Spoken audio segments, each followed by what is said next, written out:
नमस्कार दोस्तों, मेरा नाम है आशीष राठौर। आज आप लोगों के लिए एक बड़ी खुशखबरी लेकर के आ गया हूं दोस्तों।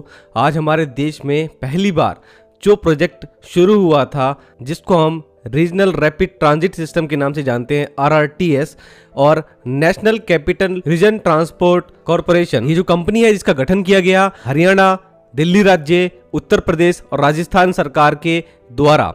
तो यहाँ पर NCR में ये कंपनी तेजी से विस्तार कर रही है RRTS नेटवर्क का। अभी पहला फेज का काम जो कि मार्च 2019 में शुरू हुआ था, इसका शिलान्यास का काम प्रधानमंत्री नरेंद्र मोदी जी के द्वारा किया गया था और उस टाइम पर डेडलाइन रखी गई थी कि जून 2025 तक इस काम को कंप्लीट कर लिया जाएगा। और आज देखते देखते 6 साल पूरे होने जा रहे हैं और 2025 में ये जून का महीना भी अगला शुरू होने वाला है। तो प्रोजेक्ट कैसा चल रहा है, मैं आप लोगों को पिछली अपडेट में बड़ी खुशखबरी दे चुका हूं। जो ट्रैक डालने का काम है उसको लगभग पूरा कर दिया NCRTC ने, इसलिए ट्रायल रन आखिरी स्टेज पर आ चुका है, जिसमें मेरठ साउथ जहां तक अभी ट्रेन जा रही है न्यू अशोकनगर दिल्ली से 55 किलोमीटर के सेक्शन में, उसके आगे मोदीपुरम तक मेरठ साउथ से 23 किलोमीटर का जो सेक्शन है उसमें ट्रैक बिछने के बाद ट्रेन का ट्रायल पहली बार लिया गया। शताब्दी नगर होते हुए ये ट्रेन मोदीपुरम पहुंची पहली बार और अब ये ट्रायल धीमी गति से लिए जा रहे हैं, आगे इनको तेज गति से भी लिया जाएगा। अभी बड़ी खुशखबरी आ चुकी है दोस्तों, वीरेंद्र कुमार जी जो कि एग्जीक्यूटिव डायरेक्टर है अभी ट्रैक रिलेटेड डिपार्टमेंट के NCRTC में, उन्होंने बड़ी खुशी जाहिर करते हुए कहा कि उन्होंने 169 ट्रैक किलोमीटर का पूरा काम कंप्लीट कर दिया है। और 169 ट्रैक किलोमीटर का मतलब है 82 किलोमीटर का तो ये पूरा प्रोजेक्ट है और इसमें डबल ट्रैक है, इसलिए उसकी लेंथ भी जोड़ी जाएगी और साथ में जो डिपो है वहां पर जो ट्रैक बिछे हुए हैं उनकी लेंथ भी जोड़ी जाएगी। उन सभी लेंथ को मिलाकर के 169 ट्रैक किलोमीटर का पूरा यहाँ पर प्रीकास्ट ट्रैक डालना था और ये काम कंप्लीट हुआ और NCRTC ने ये काम बिल्कुल टाइम के अंदर कर दिया है। और पहली बार मुझे लगता है ऐसा हुआ है कि ऐसा प्रोजेक्ट जो कि पहली बार भारत में किया गया, 160 km/h पर ट्रेन चलती है, एलिवेटेड और अंडरग्राउंड दोनों ही तरह के सेक्शन है और हाईली डेंस इलाके से होकर के ये प्रोजेक्ट गुजरा है। ऐसे में बहुत प्रिसीजन के साथ ये काम हुआ, बहुत बड़ा एक एक्सपीरियंस यहाँ पे गेन हुआ है सभी इंजीनियर्स, वर्कर्स को और ऑफिसर्स को जिसने इस प्रोजेक्ट में अपना पूरा योगदान दिया। तो दोस्तों उनका ये भी कहना है कि ये प्रीकास्ट स्लैब ट्रैक इंस्टॉलेशन का काम जो था ये बहुत ही ज्यादा टफ काम भी था। और पहली बात आप समझ लीजिए, प्रीकास्ट स्लैब ट्रैक क्या होता है। ये एक बैलास्टलेस ट्रैक होता है, इसमें पत्थर आपको देखने को नहीं मिलेंगे, पहले से ही फैब्रिकेटेड कंक्रीट स्लैब जो होते हैं वो रखे जाते हैं, उनके ऊपर ट्रैक रेल बिछाई जाती है। इस तरीके की ट्रैक में काफी ज्यादा स्ट्रेंथ मौजूद होती है।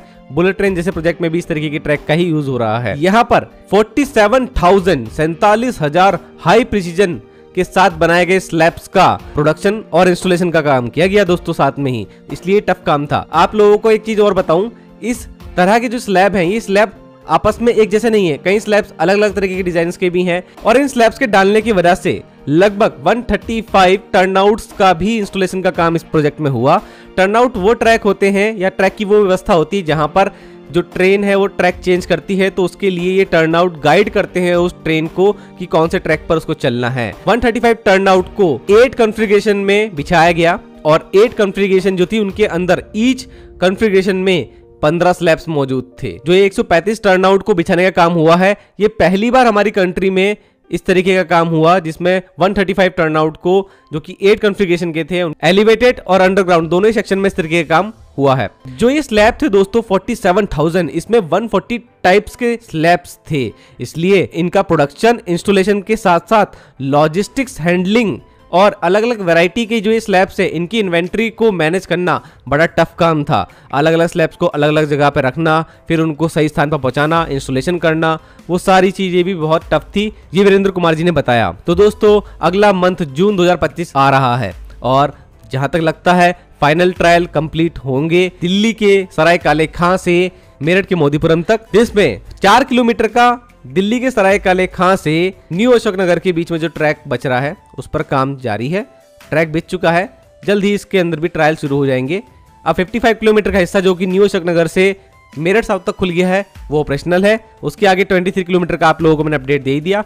टोटल करते हैं निकल के आता है 82 किलोमीटर और यही हमारा मेन रूट किलोमीटर लेंथ हो जाती है इस प्रोजेक्ट की।